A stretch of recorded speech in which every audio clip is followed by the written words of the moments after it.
So when you see the so-called learned or educated people who struggle to call it what it is, genocide against the Tutsi, then you wonder where the humanity is, you know. And I feel that for everybody of us has this kind of responsibility to educate, because some, it's completely out of ignorance. Others, of course, it's deliberate because they have an agenda. But there are those who are completely ignorant and who won't even take the time to actually get to understand why it is referenced as such. So I feel that we, as a country, it's something that everyone needs to own and take the time to actually explain, and not always assume that people would know. Actually, some people don't even know. Even Rwandans may not know, you know. Yeah, so I feel it's high time. And maybe perhaps we need to lobby, because it's institutional. Most of these things are quite institutional. When we had the UN resolution, I don't think we should have stopped there. Yes. We need to go further, lobby the likes of Google, who are in charge of search engines and optimization as well. Yeah, you know, whether it's Twitter or Facebook, so that it is at a larger scale, because these are the custodians of information. Absolutely. Yeah. And I like in particular that Rwandans on Twitter, well, at least which is a key social media platform, are really, you know, taking the time to correct people and to really make what you're saying, to reiterate what you're saying, to make it known that this is the correct terminology. Use it respectfully, especially during this period. So that's good to see. Yeah. Yeah. So to our guests, once again, I'd like to thank you, Dr. Joseph, as well as Laure Iyaga. Thanks for joining this week's conversation on commemoration activities, as well as mental health awareness during the 26th year to commemorate the Rwandan 1994 genocide against the Tutsi. And the first question is really to do with commemoration activities to you, Dr. Joseph and Laure. And we know across the country commemorative activities are taking place via media, you know, television, radio, as well as social media, to really work against the spread of the novel coronavirus. And, you know, we're a country that's used to communally commemorating physically in shared spaces. And my question for you is, what are your thoughts on this, number one? But most importantly, how can we best utilize digital platforms during this commemoration period, not only this year, but also in the future? Dr. Joseph, I'll start with you. Yeah. Thank you, Dana. Rwanda has had a special commemoration period to commemorate the victims and comfort the survivors of the genocide. This period usually brings back traumatic experiences for those who lived through. But physical contact during commemoration period is undeniable, very useful in comforting and providing social support to improve people's capacity to cope with trauma from harsh memories. But also commemoration is the responsibility for those who are still alive, so that we can give respect to those who lost their lives, but also making sure that what happened doesn't happen again. But during this period, because of the COVID-19 virus, we are now commemorating via social media, TV, radio, and other online media outlets.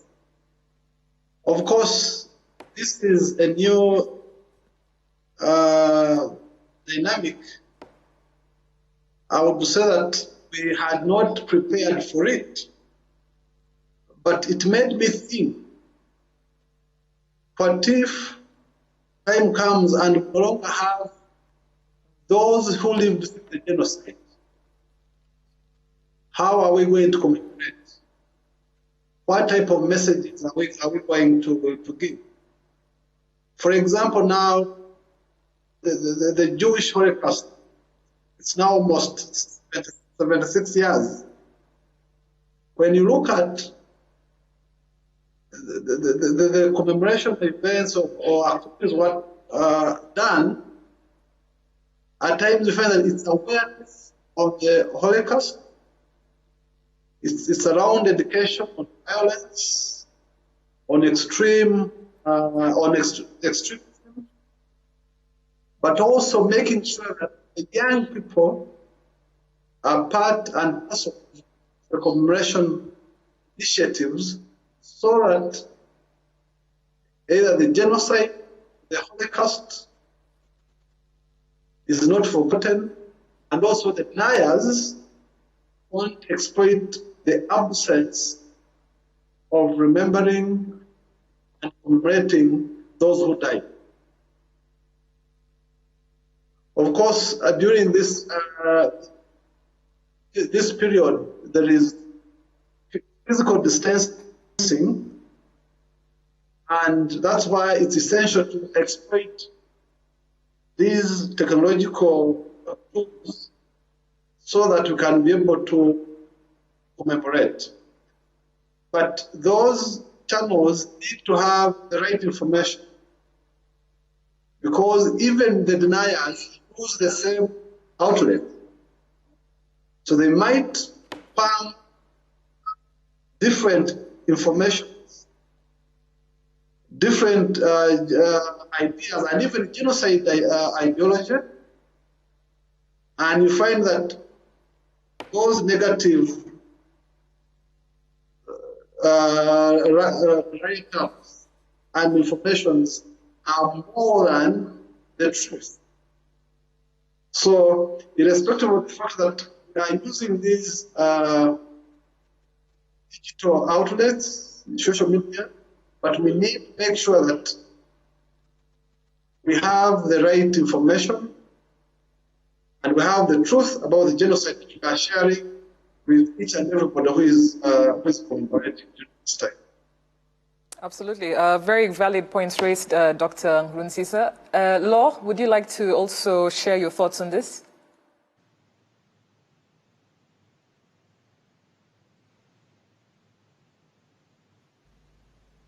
Law, I think if you could start again. We lost you there for a minute. Can you hear me now? Yes, fantastic. We can hear you now. All right. Thank you, Diana. And I'd like to begin by telling to the Rwandan community in the country and abroad something that, unfortunately, there's no better way of saying it than Kinyarwanda. I would say Mhore. Mhore to all of you, Mukomere, kandi turibuka twese hamwe. Now, back to what you were saying about this confinement and the commemoration. It is true that isolation can be a trigger. And the fact that we are on lockdown, it is something that we have not experienced before.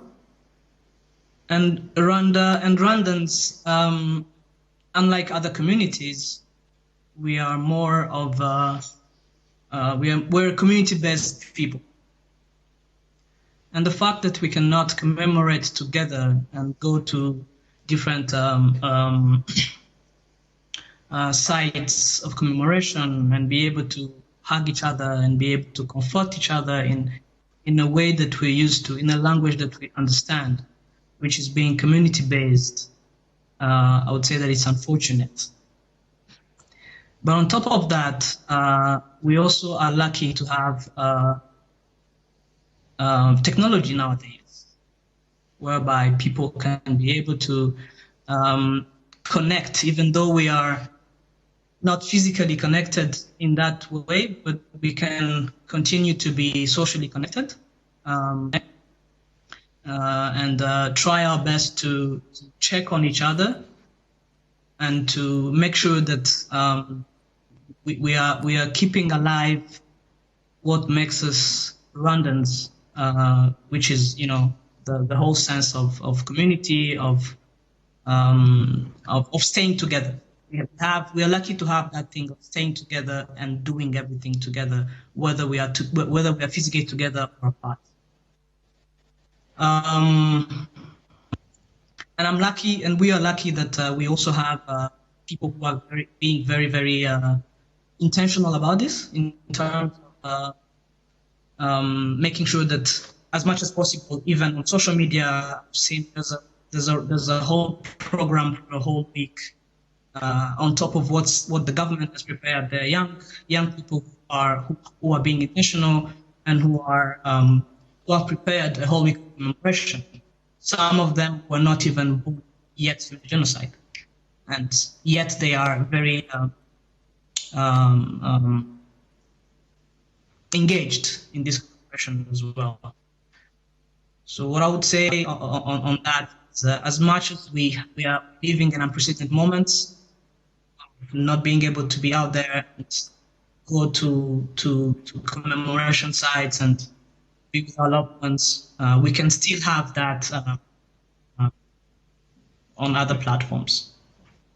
Thank you, Law. Yes, it is particularly hard during this period of combating this, COVID-19 to be in isolation as we commemorate, the loss of loved ones and so forth. And I would like also to ask my resident panelists if they can weigh in on this area of discussion. Berna? I think the importance of the digital tools that we have today it's important, and that we have the digital tools, and we increasingly have the critical mass of young people that can utilize these digital tools. But the challenge is we still have a generation of survivors that are offline. So this is extremely difficult because you have so many conversations happening online within probably the same age group. And then you have those that are elderly, vulnerable, and they are stuck in their homes. So how you try to hear them out is a challenge. And I think part of that goes back to the existing support for survivors in general. I know the First Lady has the initiative for genocide widows, but beyond that, I think around this time, that support should be coming in, really, because, yes, we'll come to you maybe as media and document your story, but then what? When you don't have food, when you struggle to live even up to today. So there's tough realities. And again, that also contributes to trauma. The moment you begin reflecting on, it's 26 years, my condition is not getting better. So I think as a society, we have to do better in terms of how we take care of those that are elderly and offline. It is good that we are seeing young people take ownership, but I think that ownership has to go beyond documentation and also find viable ways of supporting, especially the elderly. Yeah. And those who are offline. That's a very, very strong point, Brenna. Charles, is there something you'd like to add? It's definitely tough, and Dr. Joseph has just nailed it. It's like it was unprecedented. They did not see it coming. When we were walking in here, I was watching Kenya-Rwanda news and watching earlier on the governor of the Eastern Province was talking about an area, I think Mukaranje, if I stand to be corrected, where they're still discovering new remains.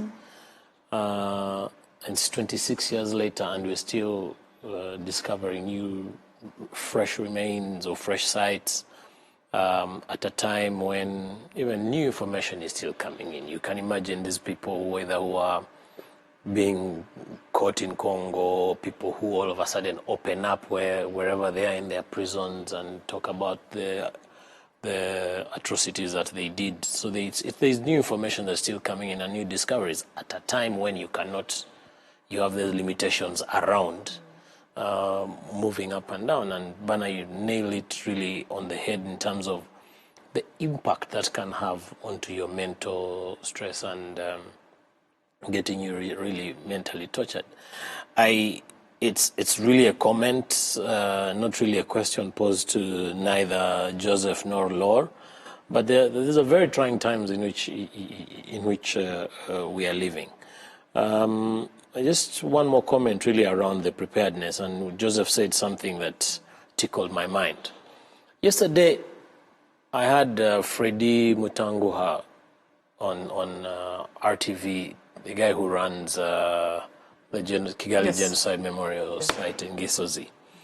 And he talked about preparedness for the future and information and how they need to archive it. Of course, everything comes, every good thing comes with an opportunity. Every eventuality presents itself an opportunity. And I know Joseph is probably going to go to his donors and say, I have more work on a lighter note. But I think it is indeed a wake-up call that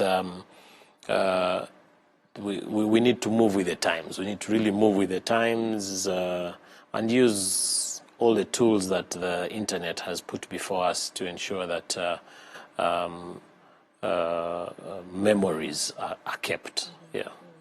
Just to also mention that I think we shouldn't assume that being online automatically, if maybe you send out a tweet comforting, that necessarily means the survivor who reads it will feel relief, So I feel that there's room for digital literacy around how you communicate.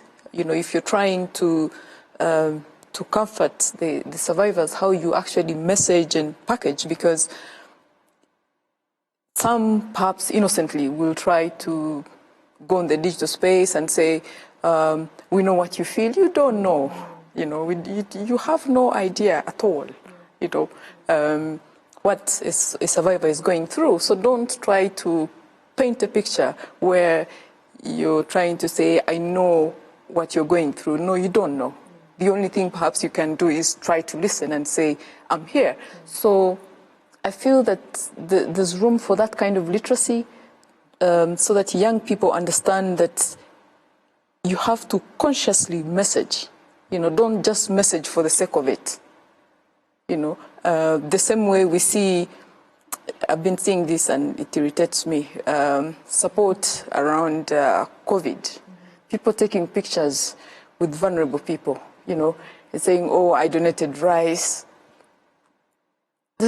What kind of dignity is there, If I had the power, just take away whatever you've just provided, You can help without really going out doing yourself, So I feel that there's room for that consciousness, for people to understand that if you're trying to help a survivor, be conscious of ABCD, because you may try to help and make their situation even worse, perhaps even the trauma worse.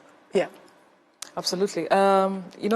It's a very, very, very good point, Barna. And Charlie, just to what you were saying, it's terrible that 26 years later, bodies are still being discovered, due to the killings during the genocide. It's terrible. And I also like what Dr. Joseph said about in this day and age, yes, we're online, we're using online platforms, but we need to really think about how we're going to use them even more in the future. So I find that very interesting. And I know there are various organizations, JRG, Kwibuka as well, to digitize a lot of the archives at various memorials and what have you. But we really need to start, I think this catalyzed this digitization process and online commemoration, but we really need to start looking, in the next 26 years and leverage these platforms as best as we can. Now, one of the things we also want to discuss is mental health. We've discussed this numerous times on the show, linked to commemoration or just even linked to, in general, mental health awareness in Rwanda in general. But this time we want to look at it with regards to survivors. And there's a recent survey by the Rwanda Biomedical Center, which indicates that 35% of survivors in Rwanda live with severe trauma, which can lead to death. And according to Ibuka, these numbers are going up instead of down. And most interestingly, we are seeing a rise of these numbers in youth who are not even born during the genocide. And, you know, we've talked about this on the show before. We've talked about transgenerational trauma.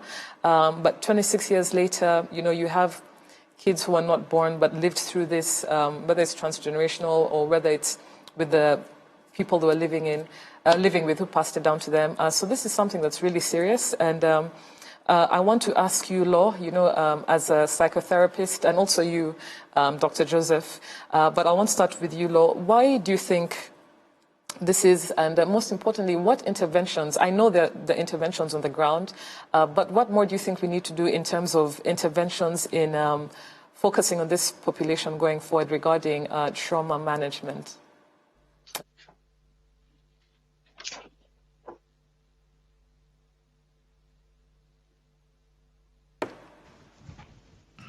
Yes, Diana. Yes. I want to talk a bit about what Charlie mentioned in terms of preparedness. Unfortunately, when it comes to a horrific event like the genocide against the Tutsi, there comes loss of people and loss of the sense of humanity. And that also brings the whole thing about grief. And when it comes to grief, one can never be prepared enough to grieve. In fact, with all the stages of grief that we have, that everyone faces at a certain point in life, unless you get to a point of being able to accept what is, it is debatable. Some people say that it is debatable that with such events as the genocide, one can really heal completely. What we do is to accommodate. We accommodate the loss. We live with it. We learn new ways of coping with it. Because with grief, many things happen. What is supposed to be a celebration turns into mourning because you're like, I wish my people were here. I wish my loved ones were here. And now when it comes to commemorating as well, it becomes another trigger because we also have to understand and remember that not everyone who has lost a loved one were able to find the bodies and bury them in dignity. And that also taps into what Berna mentioned. Pain is personal, and we've discussed this previously. Pain is personal. People deal with pain on a very individual level. And what we can do in the moment, what we owe to ourselves in the moment and to the community at large, is to be empathetic. You might have lost people during the genocide, as well as a friend or your neighbor. But again, people feel it on a personal level. So grief is personal, and we have to extend grace to ourselves at some point and be able to seek help when we have to. And in fact, we all need to seek help at some point in life. Now, speaking of survivors and people who are not yet born, who are dealing with intergenerational trauma at the moment, maybe before I get to that, I'll talk about what isolation as well can cause in this type of moments. There comes anxiety that is triggered a lot. Depression for those who have dealt with it before and those who have not dealt with it before. It comes and it increases. No wonder even the rate of PTSD increases every year. is because every year we understand things on another level. Every year we grieve on another level. Every year we grieve. And when I say on another level, I don't mean it becomes hard or more difficult. For some, it is more difficult, especially for those who now maybe have kids who are now asking about their grandparents. And then the parent doesn't know what to say or how to say it. So it really manifests and comes to the surface on at different levels. So and one thing that we have resulted to as Rwandans is to come together and to really owe it to ourselves to stay alive for ourselves, but also for the generation people that we've lost.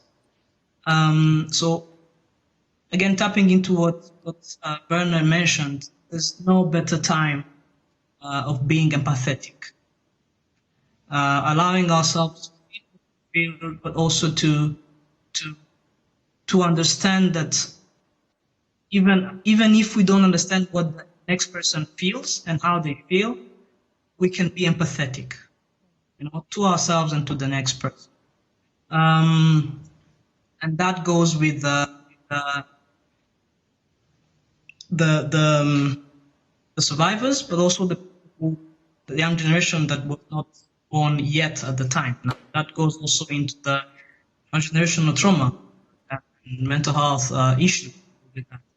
When it comes to that, when we talk about generational trauma, in simple language, it's when one lives with the pain of other people or suffers the pain of other people.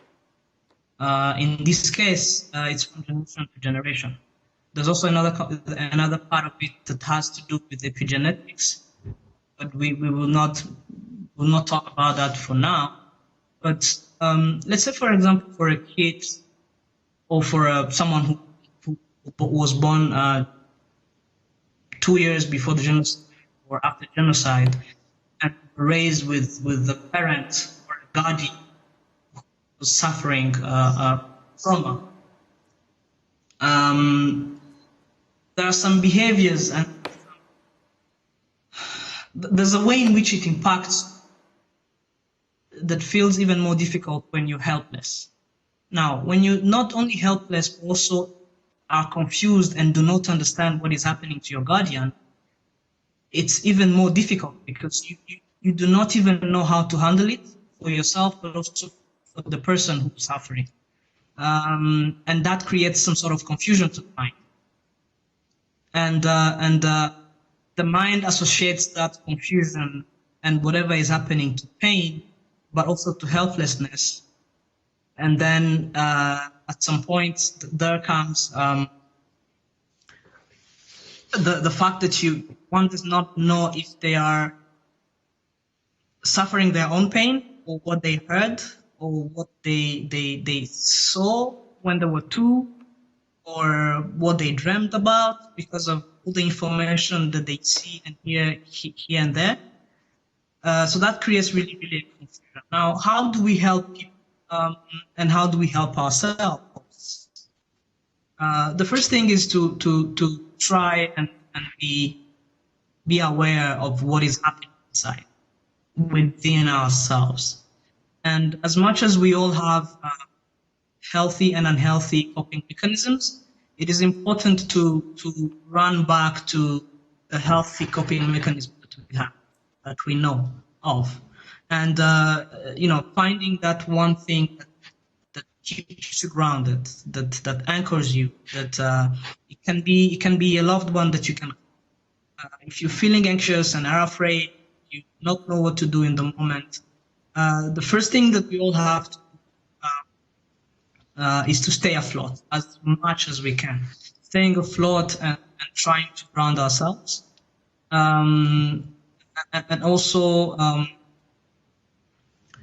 make sure that, because we all know ourselves, we say in mental health that everyone is a master of themselves, their lives, and you know your triggers. All know our triggers, And sometimes your trigger might be the TV. Your trigger might be, people shouting, noise. Trigger might be like we have all sorts of triggers, and trying as much as we can to not be to stay afloat and manage our triggers. It really helps, and as much as it's hard, we need to be able to take care of our mental health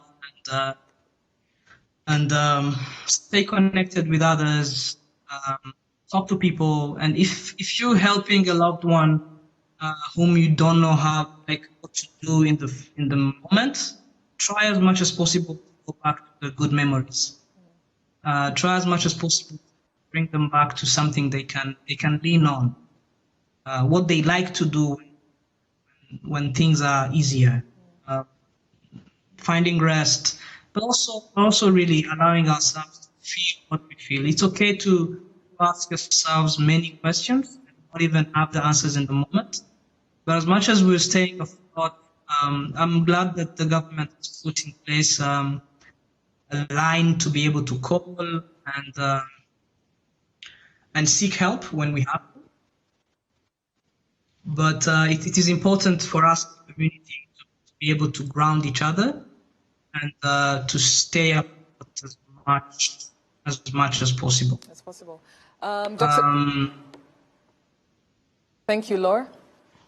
We'll get back to that, especially on just also both of you, your understanding on, in Rwanda, there's a big stigma when it comes to admitting that we have problems and seeking mental help. And this is something we've discussed on the show with experts on the subject, with mental health practitioners, including yourself, Law.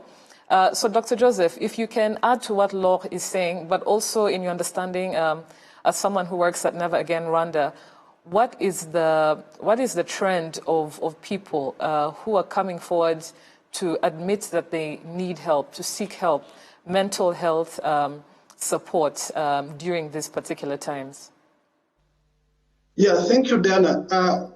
Maybe the first thing I can say before answering what you've just asked is that people have lived in extreme violence. There is always that extreme violence, like genocide. It's a common and relatively powerful source of trauma and ending psychological disturbances. So you find that there will always be post-traumatic difficulties within the survivors of extreme violence, like this country passed through, the genocide against the Tutsi. So the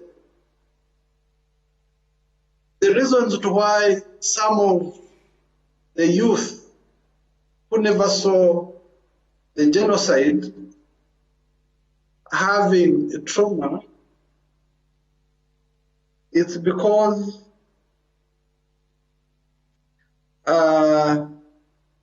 one,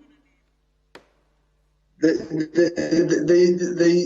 lived or they live with the people who passed through those traumatizing moments. They listen to their stories.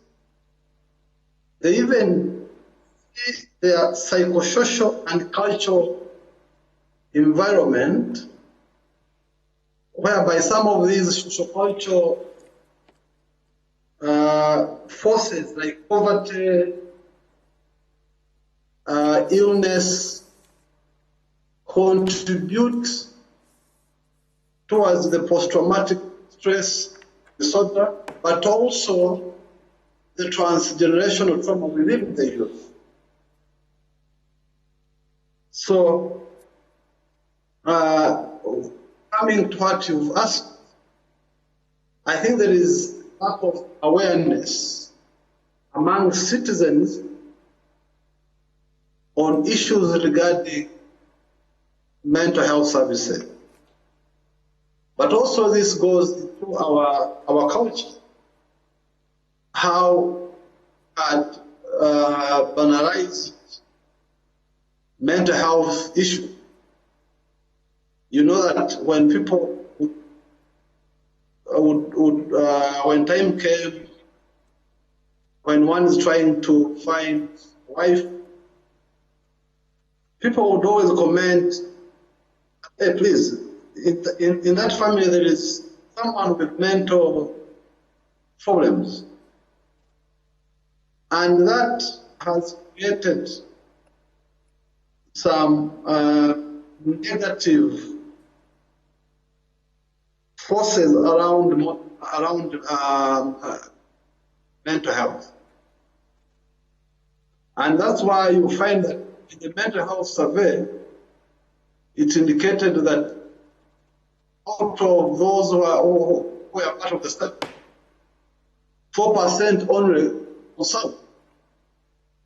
But it doesn't mean that it's only 4% within the country who might be having mental health issues, because it's all of us in life either go through one or even more psychological problems. So there is need for awareness within our society, so that people can be aware of the depression, and also, since we're a society that is recovering from the genocide, the survivors will always be having anxiety and post-depression, and also the post-traumatic stress disorders resulting from the extreme violence that they passed through, and also so.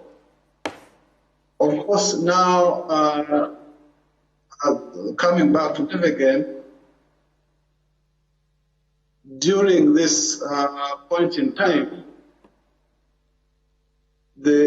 some of the cases we receive are, of course, those with anxiety, depression. Some say that they've failed to find a sleep, but also that goes back to the fact that during this period, they are reminded of what they went through. And of course, the wounds are still fresh because of the other psycho-social and cultural factors that the survivors are still going through.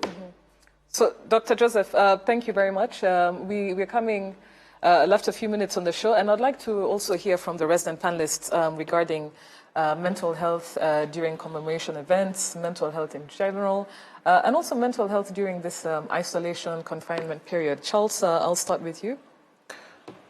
Laura said something that really tickled my mind. It got me thinking that in as long as that you're the only one who, the way I interpret it is that the first point of contact of knowing a problem is you yourself. So today is actually the 23rd day of the lockdown. Before the official commemoration of the genocide against the Tutsi started yesterday. So I know there's been a lot of talk on social media around people who are not good at numbers, so I'll have a disclaimer there a little bit. Yeah. So 23 minus 1 gives you 22. Yes.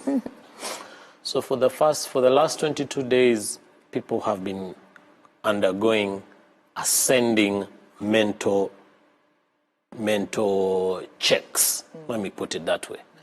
I think it would be very extreme to call them mental disorders, but it is a check on how mentally tough. Mental checks is Yeah.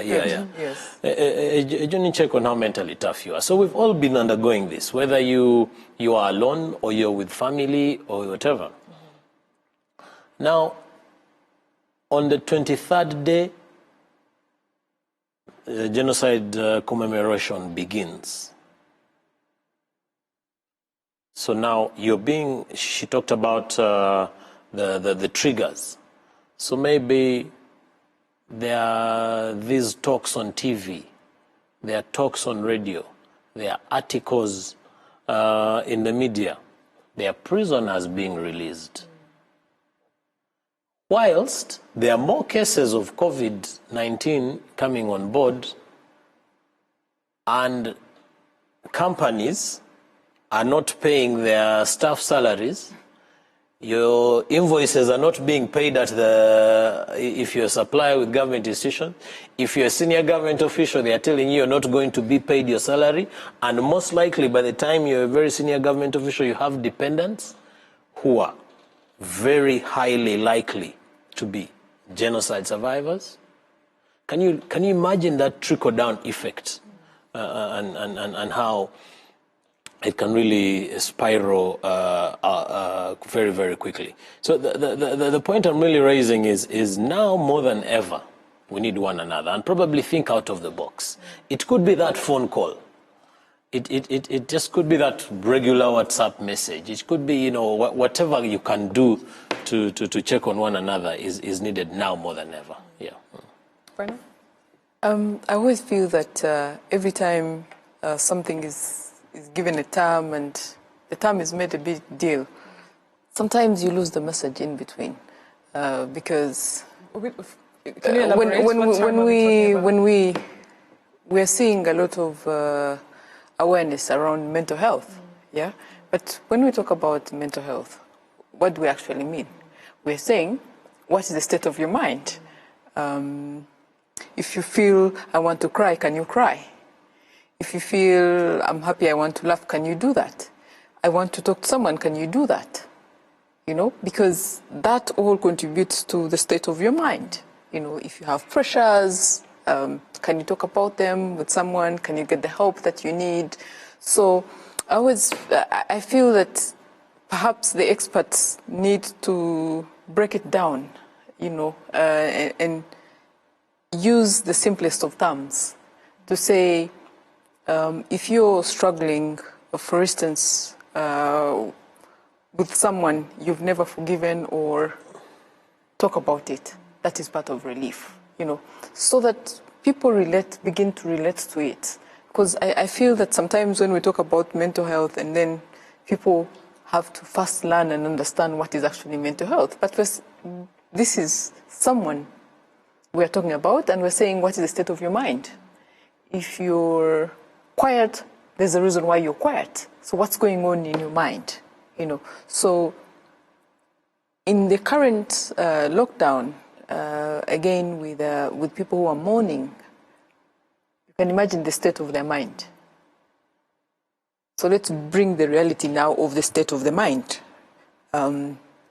You're reflecting on what happened 26 years ago.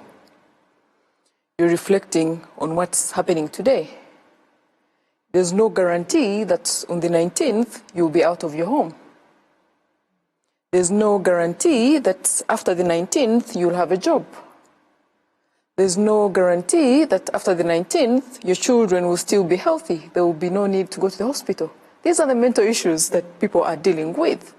And the other critical thing is, we know that right now, for instance, there are many women who are dealing with a lot of in their homes, which is something we were supposed to talk about.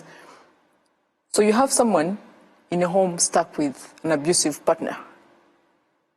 That is still a mental health issue. So imagine you're trying to live history, through the history, 26 years down the road. You are stuck in an abusive relationship. There's also a lockdown. To add to that. To add to that. That is mental health. Absolutely. You know? And then thank you for elaborating and extrapolating on that point. But what is your take? What should people do? What can we do? What can citizens do? What can governments do more than what they're doing on the ground during this period and going forward?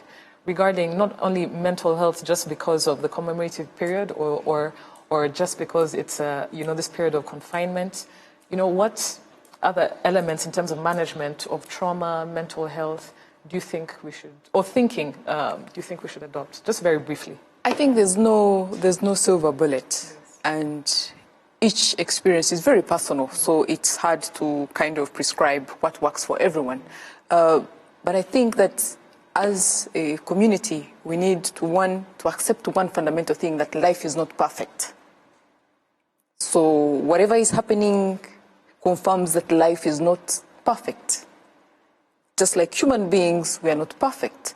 So you kind of have to adjust to every circumstance, coming from, that understanding that in life, there are no guarantees.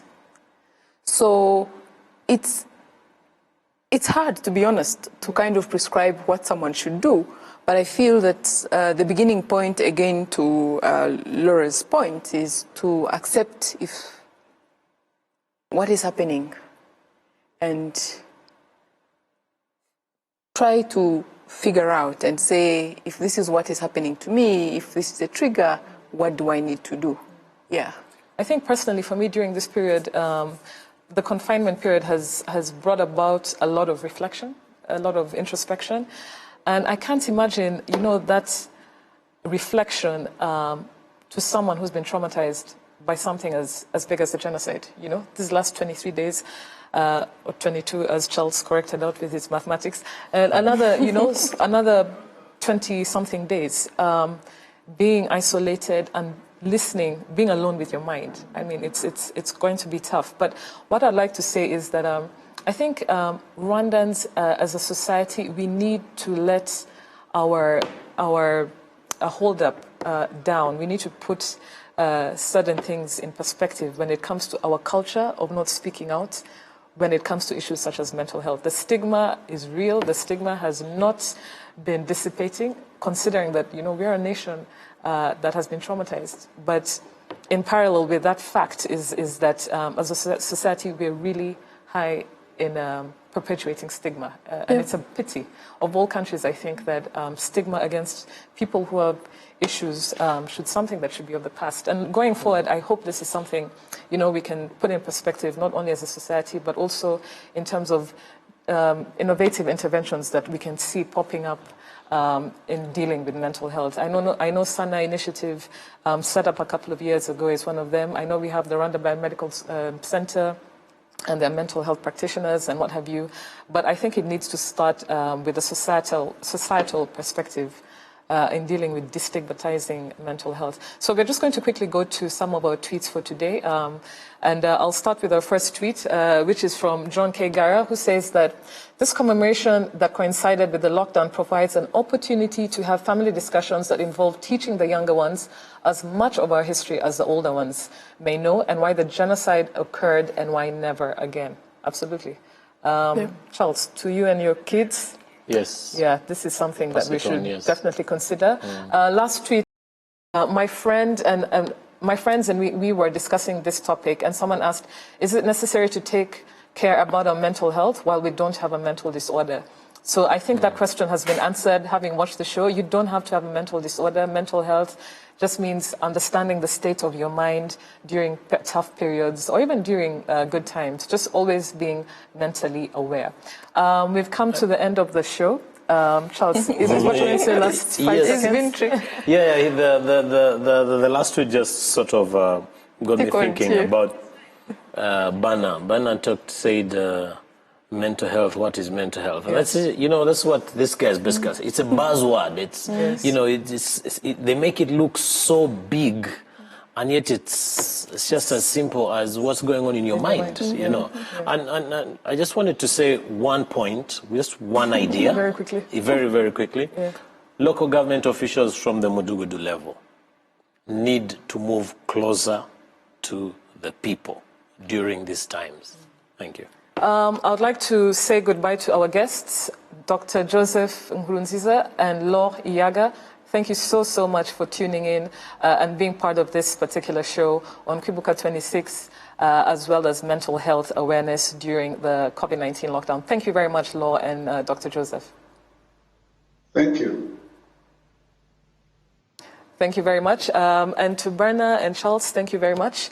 This has been a very insightful conversation and just airing out simple terms with mental health, how we need to really be there for each other during this time, and empathy for people around us and also to ourselves. I would like to also thank our partners, Uzi Collections and Bourbon Coffee, for partnering with The Square. The next conversation will still be on Kwibuka26 next week, talking about other things. But thank you for sharing your views with us. Thank you for tuning in.